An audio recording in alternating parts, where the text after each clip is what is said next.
자, 이번에는 다시 비트코인 이야기를 좀 오랜만에 해보겠습니다. 자, 현재 비트코인이 700만원까지 현재 떨어졌지 않습니까? 그래서 이렇게 700만원까지 떨어진 그 이유가 무엇인지에 대해서 한번 알아보도록 하겠습니다. 자, 이걸 차트로 보자면 지금 현재 쌍바닥을 찍고 있습니다. 그래서 이게 쌍바닥을 찍었던 가장 큰 이유가 뭔가 봤더니 바로 코인레일의 해킹 사태가 터진 이유로 이게 700만원까지 지금 추락을 한 거죠. 자, 이번에 터진 코인레일 해킹 사태 이전에도 이 사태가 하나 있었죠. 바로 비트코인 캐시입니다. 지난달엔가 터졌을 거예요. 이게 24일날. 이때 이제 무슨 일이 있었느냐, 바로 특정 블록체인의 연산 능력 51% 정도를 공격을 해가지고요, 한 200억원 상당의 피해가 있었다라는 이러한 이야기가 나왔습니다.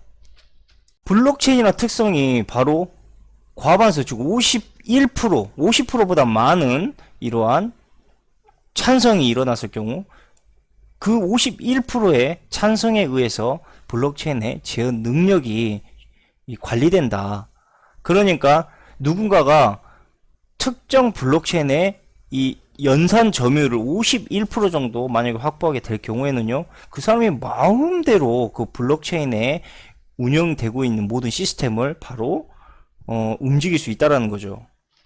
제어할 수 있다라는 이야기입니다. 그런데 한번 생각을 해봅시다. 과반수 이상, 지금 현재 전체 채굴 능력의 51%를 차지해야 된다는 이야기거든요. 이 말은. 그럼 마이너들이 현재 하고 있는 사업의 50% 이상의 점유율을 가져야 되는데 어떻게 개인이 그러한 능력을 가질 수 있겠습니까? 일단 개인이 그것을 차지한다는 건 불가능에 가깝고, 그 다음에 엄청난 자금이 소요되겠죠. 그 모든 것들을 운영하기 위해서는. 자, 흔히 이야기하면 비트코인이 우리가 대표적인 코인으로 있죠. 이 코인이 지금 블록체인으로 생성된 코인이 아닙니까? 이 비트코인이 지금까지 9년간 단 한 번도 이 과반수의 이 블록체인의 공격을 받아서 피해를 입은 적이 없어요. 예를 들자면 비트코인이 가지고 있는 시총과 그 다음에 거래량, 그러니까 한마디로 비트코인이 어마어마하게 스케일이 큰 거죠. 이 비트코인의 엄청난 덩치의 과반수 이상을 어떤 놈이 가져와서 그것을 조작한다는 거 불가능하다는 이야기죠. 그래서 제가 예전에 비트코인의 가격이 막 천차만배로 움직이고 있을 때 아무도 손을 댈 수 없었다라고 말할 수 있는 게 뭐냐면, 저 51% 과반수 이상의 저 비트코인의 가치를 마음대로 조작할 수 있는 그러한 놈 세력이 없어요. 더군다나 그 당시에 비트코인 얼마나 거품이 심했습니까? 아무도 건들 수가 없었죠. 그러면 어떤 놈들이 주로 해킹의 대상이 되겠습니까? 그렇죠. 조만한 놈들, 쬐깐한 새끼들, 누구나라도 몇몇 세력이 딱 달라들으면 과반수 이상 훅 채가가지고 지들이 마음대로 이 제어 능력을 가질 수 있는 이러한 규모가 작은 코인들을 이제 저렇게 해킹을 한다는 겁니다. 특히 국내 거래소는 알트코인 상장 의존도가 상당히 높지 않습니까? 그래서 알트코인 거래소, 제가 말씀드렸다시피 상장하면 사람들이 달라들으면 훅 털어버리고 해가지고 사기 코인도 많이 상장이 됐고, 특히 빗썸이나 이런 데서 얼마나 장난 많이 쳤습니까? 근데 이런 알트코인의 상장에서 가장 필요한 방식이 바로 POW 합의 증명 방식입니다. POW 합의 방식은요, 이 코인의 분배를 바로 해시의 크기로 이 분배를 하고요. 그러다 보니까 이 POW 방식이 현재 주류 코인들이 가장 많이 사용하고 있는 시스템의 방식이고, 그 다음에 높은 시장 가치성을 형성시킬 수 있어요. 왜냐면 그만큼 상당히 큰 규모로 우리가 거래를 할 수 있는 시스템이기 때문이죠. 자, 그리고 POW 방식의 이제 채굴을 우리가 하기 위해서 필요한 게 뭡니까? 그렇죠. 두 가지입니다. ASIC과 GPU. 예전에 비트코인 채굴 하려고 얼마나 많은 그래픽카드를 사람들이 가져가지고 막 컴퓨터에 꽂았습니까? 그게 다 GPU를 통해서 채굴을 하는 POW 방식이었다는 겁니다. 그리고 지금 상장하는 코인들이 이 POW 방식의 이 증명 방식을 이용하는 이유는 바로 높은 시장 가치를 형성할 수 있다, 이 점 때문이에요. 미래 가치성으로 사람들이 투자하기에 매우 좋은 이러한 방식이라는 거죠. 그리고 현재 주류 코인들이 다 이러한 POW 방식을 사용하고 있습니다. POW 채굴 방식 이외에도 이 POS 채굴 방식이 또 따로 있습니다. 이 POS는 이 보유한 코인의 지분만큼 코인을 분배하는 시스템인데, 이 장점이 POW보다 매우 좋은 장점이 있습니다. 그게 뭐냐? 채굴하는데 들어가는 비용이 엄청나게 저렴해요. 즉 PC 한 대랑 인터넷만 있으면 끝입니다. 그러니까 일반인들도 이 포스 방식을 통해서 얼마든지 채굴이 가능하다는 거죠.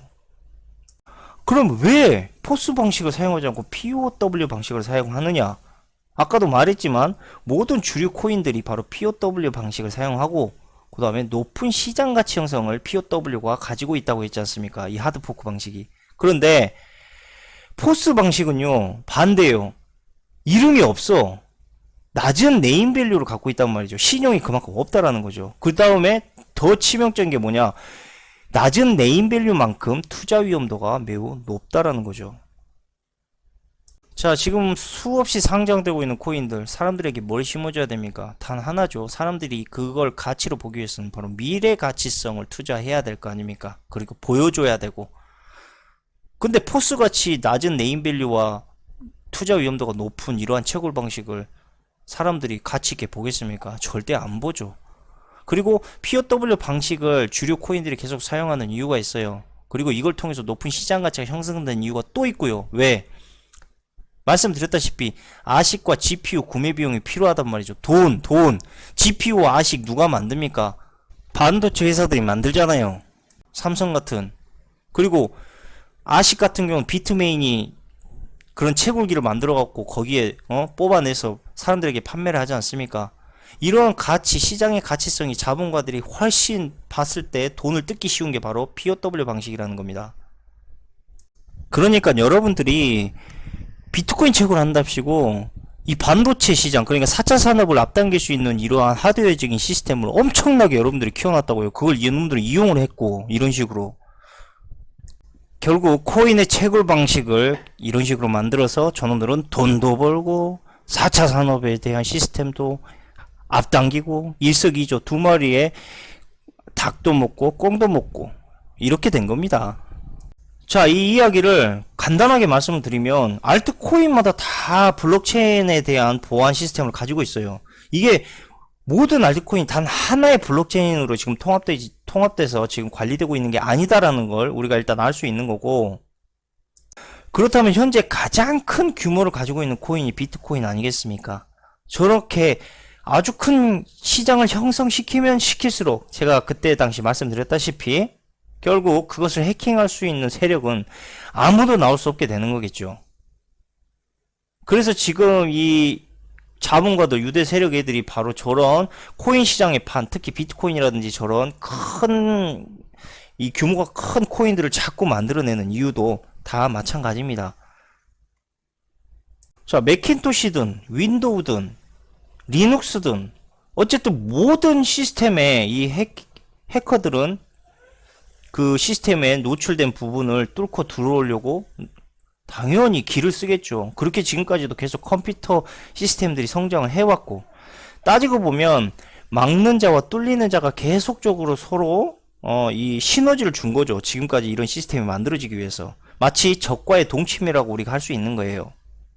그러나 우리가 블록체인은 좀 다르게 봐야 됩니다. 블록체인은 어떤 벽을 만들고 그 벽을 계속적으로 뚫지 못하게 두껍게 만드는 그러한 시스템이 아니고요. 그냥 규모로 승부를 보는 거야. 비트코인처럼 이 어마어마한 덩치를 갖고 있는 이러한 코인들, 즉 블록체인을 형성하고 있는 이러한 시스템은요, 아무도 못 뚫고 들어온다니까. 저 덩치를 과반수 이상 무조건 가져와야 되는데 불가능해요. 그러니까 블록체인 시스템의 이 해킹 시스템은요, 이 규모의 싸움이잖아. 규모. 지금 이 블록체인 시장만 놓고 보세요. 제가 이 뉴스를 몇 번을 말하는지 모르겠네요. IBM, 마이크로소프트 전 세계 블록체인 시장의 절반 이상 차지. 저런 새끼들 걸 어떻게 해킹할 건데 저거를, 예? 저 규모를 누가 지금 만들고 있냐고. 이렇게 말해도 이해를 못하면 내가 할 말이 없다니까요, 지금. 조물애기들만 털린다는 이야기죠, 결국은. 세력들이 핸들링 할 수 있는 이 정도의 규모만 갖고 있는 애들은 언제든지 털릴 수 있다. 그러니까 블록체인이 완벽한 시스템은 아니죠. 그러나 돈이 많거나 아니면 그런 거대한 자금을 움직일 수 있는 놈들이라면 얘기가 달라진다. 이런 이야기입니다. 그리고 답답한 게 지금 IBM이 미국 정부에게 블록체인을 적극 활용해야 된다. 잠재력이 있다라고 대응을 했고, 또 비트코인과 블록체인을 똑같이 생각하는 사람들이 있기 때문에 또 말씀드릴게요. IBM이 뭐라 했냐? 블록체인이 비트코인과 같은 암호화폐 기반보다 훨씬 더 큰 의미를 가졌다라고 본다. 동일시 보지 않고 있다고. 비트코인이 블록체인을 통해서 형성돼서 만들어진 코인일 뿐이지 동일시된 코인은 아니라는 의미예요. 블록체인 자체의 의미가 훨씬 더 가치 있는 것이다. 우리가 분명히 알아야 된다. 이겁니다. 그리고 IBM이 무슨 특허만 받아먹고 살고 기술력은 하나도 없이 지식재산권만 먹고 산다고 이렇게 생각하는 사람들이 존나 많은데 내가 어처구니가 없어갖고 이것도 이야기 좀 할게요. 현재 IBM의 자문이라고 하는 제루코모라는 사람이 있습니다. 이 사람이 최근에 미국 우주과학기술 하원위원회에 출석을 했어요. 그래서 뭐라 했냐? 블록체인이 변혁적인 기술이며 IBM이 공급망을 한다. IBM이 중심이란 이야기죠. 거기에 따라서 금융서비스, 의료보건, 정부를 포함한 여러 산업 분야에서 400개 이상의 블록체인 프로젝트에 참여를 했다라고 말합니다. 자, 지식재산권만 갖고 있는 애들이 어떻게 저런 모든 서비스를 만들고 있습니까? 자꾸 착각하시는데 IBM은 소프트웨어를 만드는 회사가 아니에요. 마이크로소프트랑 본질적으로 다릅니다. 하드웨어를 만드는, 예전부터 반도체를 직접적으로 만들어 왔던 회사란 말이죠. 하드웨어를, 장비를 만드는 회사예요. 국방부에 납품도 하고. 지식재산권은 얘들이 가지고 있는 힘일 뿐이지 못 만드는 게 아니라고. 지금 저놈들이 휘두르고 있는 블록체인의 권한의 힘을 삼성이 지금 휘두르고 있어요. 똑같이 경쟁을 합니까? IBM이 블록체인 저기에 매달리고 만들고 있으니까 삼성인 내가 질 수 없지. 나도 반도체를 만들고 IBM과 똑같은 동등한 회사니까 저런 거 못 만들 것 같아. IBM하고 당장 경쟁을 돌입하자. 삼성 그런 거 좋아하잖아요. 서로 싸워갖고 경쟁에서 이기는 거. 근데 왜 안 합니까? 그리고 여러분들이 만약에 삼성 같은 회사를 만드는 대기업의 회장님이야. 여러분들 블록체인을 더 메리트 있게 봅니까? 아니면 반도체 만드는 걸 메리트 있게 보고 있습니까? 앞으로 다가올 4차 산업에 이 블록체인의 잠재력은 어마어마하거든요. 근데 여기에 몰입하기도 지금 시간과 노력이 빠듯한데 반도체 쪼가리나 만들고 있을 거예요, IBM이. 예? 여러분들이 IBM 회장이라면 삼성하고 지금 경쟁하겠냐고. 블록체인 만들고 있는데. 저놈들은 반도체는 귀찮은 존재야. 누군가 만들어주길 바라는 거지. 지들이 저거 만들어갖고 돈 먹겠다고 저지를 하는 게 아니라고요. 그런다고 삼성이 블록체인 지금 IBM하고 경쟁합니까? 경쟁이 될 거라고 봐? 게임이 안 되는 회사야. 이것만 보더라도. 이렇게 규모의 시스템을 만들고 있는 것만 봐도 우리가 알 수 있는 게 뭐냐? 돈이 많은 새끼들. 그 다음에 그걸 가지고 나라를 좌지우지 흔들 수 있는 그 정도의 놈들이 지금 가지고 있어야 될 그런 시스템이라는 거죠. 뭐 개인이 뭐 규모, 블록체인의 뭐 이 보안 시스템의 규모를 갖기 위해서 뭐 얼마나 많이 가질 수 있는데. 그러면 저 시스템을 저만큼 크게 키워서 만들어서 저것을 사용하려고 하는 새끼들이 어떤 새끼들이겠냐고. 예? 그래서 그때 옛날에 이야기할 때 블록체인을 IBM과 엮기도 했고 마이크로소프트사랑 엮기도 했고 그걸 빅데이터로 엮었고 우리가 인공지능까지 연결시켰던 거 아닙니까? 자, 암호화폐 예찬론자들이 항상 했던 이야기가 있습니다. 자, 하비아에 의한 증명, 아까 말했듯이 과반수 이상의 증명으로 모든 시스템이 흘러가기 때문에 해킹이 불가능하다 이렇게 믿어왔었다라는 거죠. 그러나 불가능한 것은 아닙니다. 말 그대로 51%의 점유율을 확보한다라는 이러한 결과론이 있기 때문에 모든 결과론에서는 그만큼의 빈틈을 스스로 말해주는 격이죠. 결국 블록체인의 규모가 작은 시스템에서는 얼마든지 이 블록체인의 해킹이 가능하다. 우리가 이렇게 봐야 된다는 겁니다. 그러나 비트코인처럼 규모가 크다고 해서 과연 해킹당하지 않을까? 앞으로도 해킹당하지 않고 영원히 해킹당하지 않을까? 그것은 장담할 수 없다라는 겁니다. 모든 프로그램에서 완벽함이라는 건 존재하지가 않겠죠. 세상의 모든 것들이 다 완벽함이라는 건 없어요. 지금 인간이 만들고 있는 모든 문명의 발전도 다 완벽함으로 만들어진 게 아니라는 겁니다. 다 빈틈이 있고 구멍이 있고 또 그거를 통해서 그 시스템에 맹점을 파고드는 인간들도 존재하는 게 바로 지금 세상이라는 거죠. 그리고 얼마 전에 팝체인 상장 논란에 대한 방송을 하면서 제가 이 후오비 거래소에서 나왔던 코인, 즉 SMT와 BEC라는 이 코인이 무한대로 이 복사가 가능해서 뭐 1경계까지인가 1쪽에도 아닌 1경계인가 나왔다라는 이야기를 했죠. 이처럼 사람이 모두 만들어내는 프로그램에는 그만큼의 실수도 있고 버그도 생기기 마련이라는 겁니다. 그리고 이 버그뿐만 있는 건 아니죠. 엄청나게 성능이 좋은 컴퓨터가 나와서 순식간에 블록체인이 가지고 있는 이 과반수 이상의 동의를 얻을 수 있는 이러한 시스템을 점유해 버릴 수도 있고요. 그래서 IBM이 양자 컴퓨터에 엄청나게 몰입을 하고 있는 거 아닙니까? 양자 컴퓨터를 통해서 두 마리의 토끼를 다 잡으려고 블록체인과 인공지능, 이 블록체인에서 가장 핵심적인 게 바로 해시 파워입니다. 이제 이걸 통해서 뭐 우리가 이 코인에 대한 어떤 용어에서도 많이 나오죠. 이게 뭡니까? 결국 해시 파워라는 거는 연산 능력입니다. 빠른 컴퓨터에 의해서 충분히 좌지우지 될 수 있는 시스템이라는 거죠. 그리고 또 다른 방법이 있죠. 바로 마이닝풀 시장을 독점해 버렸을 경우에 얼마든지 블록체인의 장부를 조장할 수가 있다. 그래서 우지안이 가지고 있는 비트메인이 거품이 꺼져버린 지금 현재 비트코인을 가지고 장난치기에는 더욱더 쉽겠죠. 옛날처럼 막 광풍이 불고 있을 때는 우지안이가 어떻게 그 뭐 엄청난 양과 거래량을 마음대로 자기가 조작을 하겠습니까? 조작을 할 수는 없었죠. 그러나 그렇게 바람잡이는 할 수 있었다. 그러나 이제 거품이 꺼져버린 비트코인은 우지안이가 가지고 있는 저러한 독점력에 의해서 얼마든지 조작이 가능할 수 있다.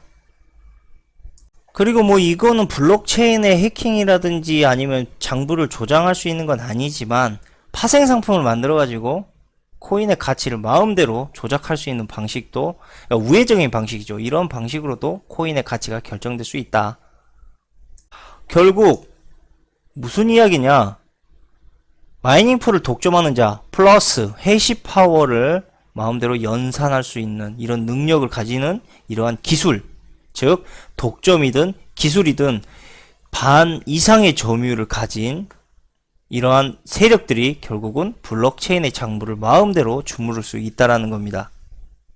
저 51%의 독점력과 현재 기술력을 모두 구비하고 있는 놈들이 어디입니까?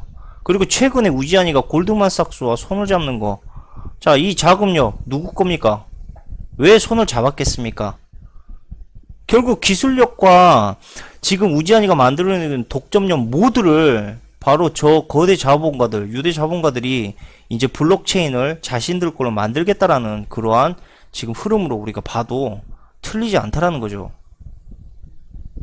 블록체인의 과반수 이상의 찬성을 만들어낸 51%의 이 해킹 공격은 어떠한 방식으로 진행이 되었냐면 의외로 매우 간단 명료한 방식이었습니다.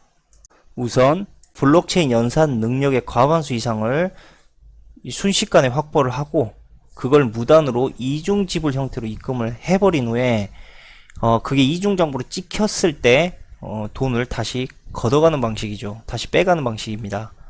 원래는 하나가 들어갔어야 되는데 두 개가 들어간 걸로 착각을 해버린다, 뻥튀기가 돼버린다, 뭐 이거죠.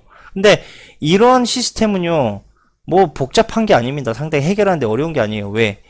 이중 지불 여부를 확인할 때까지만 잠깐 거래 확정을 늦추면 돼요. 그러니까 빨리 이게 이 빼갈 수 없게끔만 만들면 예방이 가능하다는 거죠. 그래서 이번 해킹 사태에 대한 문제가 상당히 해프닝적인 해킹이었다, 뭐 이렇게 또 이야기들 하기는 합니다. 자, 블록체인의 외부적인 영향, 즉 해킹이나 디도스, 이걸로 인해서 잃어버린 이런 이제 코인의 손실은 면책이 됩니다. 왜? 저런 외부적인 것들이 우리한테 갑자기 들어오는데 우리가 어떻게 모든 것들을 차단을 할 수 있느냐.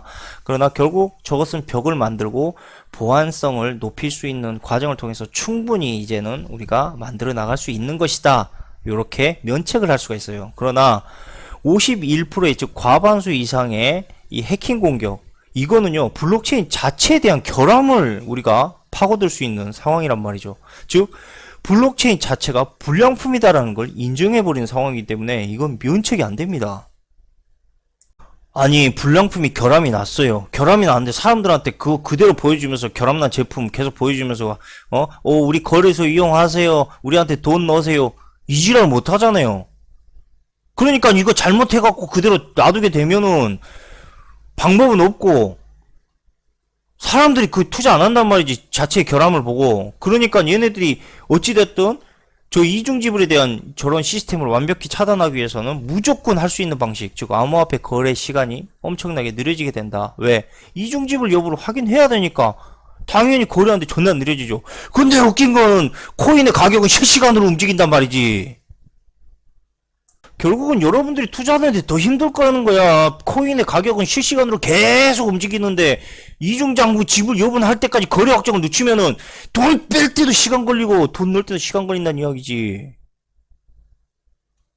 쥐새끼들 손해보는 일은 금방금방 처리해요. 거지 같은 새끼들이 옛날에 코인 서버 막 과부하 났을 때 막 사람들 꼭대기에서 털지도 못하고 손실 볼 때는 연병나게 고치지도 않고 손해보는 거 돈 물어내라 해도 뭐 우리 책임 아닌데 라고 밀었던 양아치 새끼들이 이 쓰레기 양아치 새끼들이야. 이 새끼들 하는 짓거리 보면 진짜 이래놓고 무슨 당당하게 거래 손해, 무슨 은행에 대한 어떤 비트코인의 미래 가치를 이야기하네, 뭐 알트코인들의 뭐 가치를 이야기하네, 블록체인을 이야기하네, 연병을 하고 있네. 그러면 멀쩡한 사람들 개미 같은 피 같은 돈이나 빨지 마, 이 쓰레기 새끼들아. 이 새끼들은 결함이 있으면 결함을 솔직하게 말을 하고, 자기들 손해를 보더라도, 손실을 어느 정도 보더라도 신뢰도를 높인 짓을 해야지. 뭐 양아치 새끼들이요, 그냥?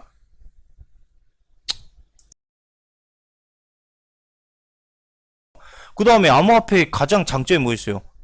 빠른 거래와, 그 다음에 분산 원장을 통한 신뢰. 아까 말했죠, 과반수 이상. 근데 이게 지금 51% 공격을 위해서 장부 조작이 지금 가능해지면, 암호화폐 왜 있는 거야? 그럼 갖다 버려야 될 거 아니에요? 에?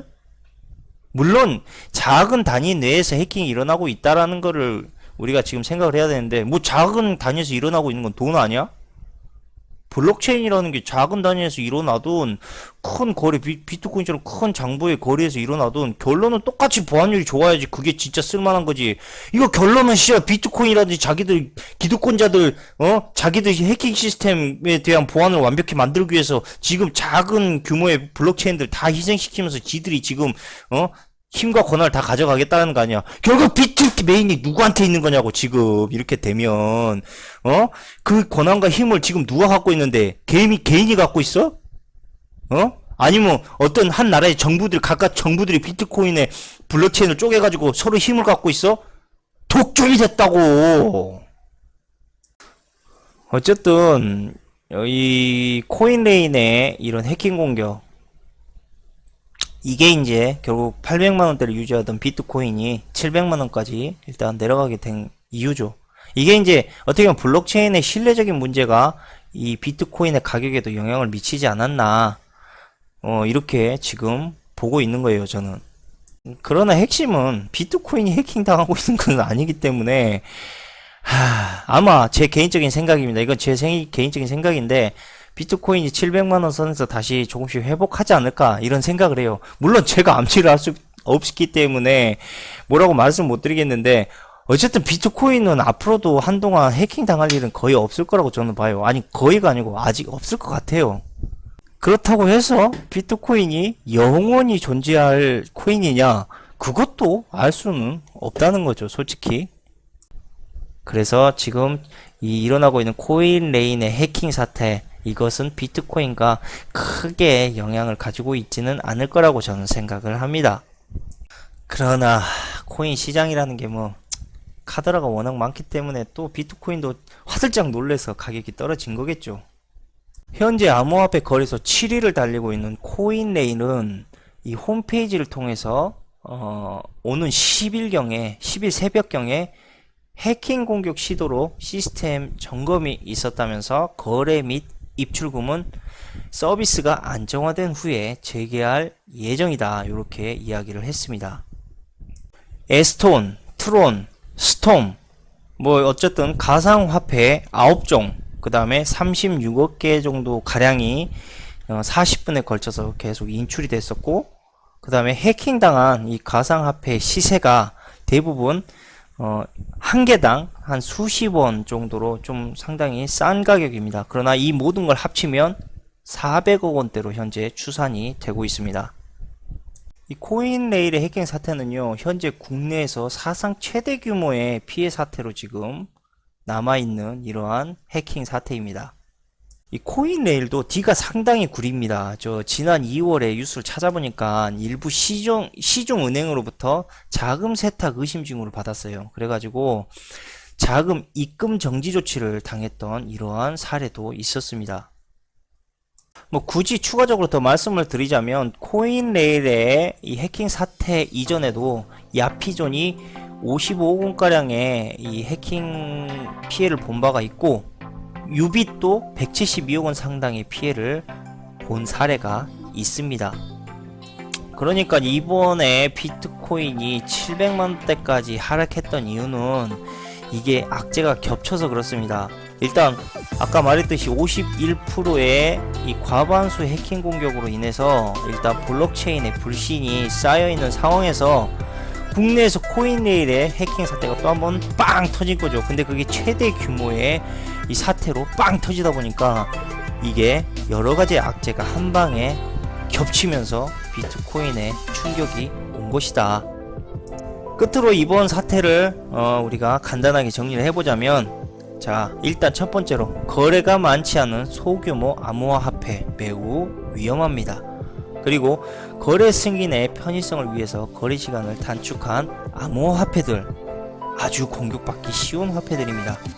해커들이 이러한 암호화폐들을 이용해서 마치 과반 이상이 승인한 것처럼 이중장부 통해 가지고 블록체인을 쉽게 조작할 수가 있기 때문에 절대 작은 규모의 코인들을 손쉽게 덜컥 사거나 그걸 통해서 거래하지 마라.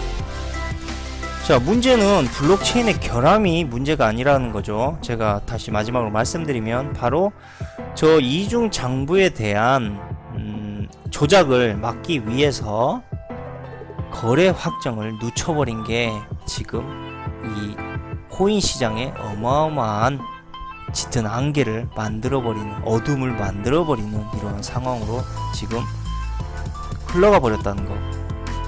자, 사람이 가지고 있는 고유의 매력, 이 매력을 잃어버린 사람은 더 이상 다른 사람들이 어떠한 흥미도 가지지 않게 되는 것과 마찬가지입니다.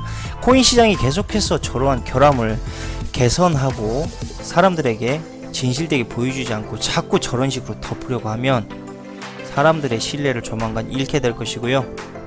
저것이 건전한 금융으로 일어서기에는 매우 힘들어지지 않을까, 저는 그렇게 생각을 합니다.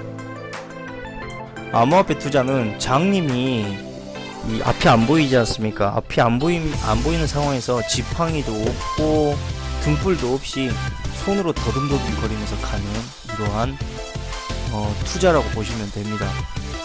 제 방송은 코인에 대한 현상을 여러분들에게 들려드리기 위한 것이지, 제 방송을 보고 투자를 해라, 투자를 하지 말아라, 뭐 이렇게 제가 말을 할 수 있는 입장이 아니다라는 거 다시 한번 제가 말씀을 드리고 오늘 방송은 여기에서 마치도록 하겠습니다. 감사합니다.